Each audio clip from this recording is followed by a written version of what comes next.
Praise the lord. ఈరోజు వాక్య జ్ఞానాంశము 2 కొరింథీ 4వ అధ్యాయం వచనములు 15 నుంచి 18 వరకు చదువుకుందాం. మేము అనుభవించుచున్న ఈ చిన్ని తాత్కాలిక కష్టము ఆ కష్టం కంటే ఎంతయో అధికమైన నిత్య మహిమనకు సమకూర్చును. గోచరముల విషయములపై కాక అగోచరముల విషయములపై మన శ్రద్ధ కేంద్రీకరించము. గోచరములు కొలది కాలం మాత్రమే ఉండును, అగోచరములు శాశ్వతములు. చిన్ని కష్టాలు వస్తున్నప్పుడు మనము కృంగిపోతున్నాం. ఆ చిన్ని కష్టం వైపే చూస్తున్నాం, కానీ ఆ కష్టాల్లోంచి దేవుడు మన తోడై ఉన్నాడు, మనకి రక్షణగా ఉన్నారు.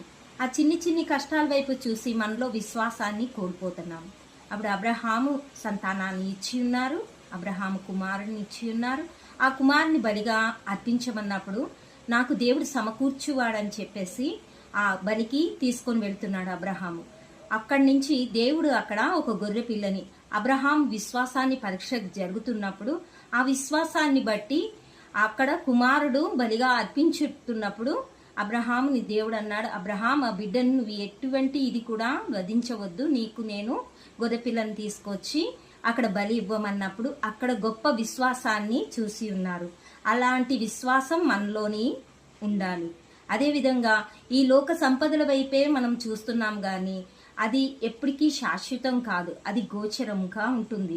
ఈ లోకంలో అన్నిటికీ కూడా ఆ సంపదల వైపు, ఆ యొక్క ఆస్తిపాస్తుల వైపు, ప్రతిదానికి అన్ని విషయాల్లో కూడా మనము చూసుకుంటూనే ఉంటాము. కానీ ఇవి శాశ్వతం కాదు.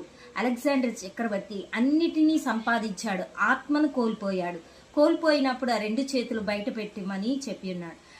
లోకమంతా సంపాదించి ఆత్మను కోల్పోయినా లాభం ఏమున్నది అని చెప్పి వాక్యం చెప్తుంది.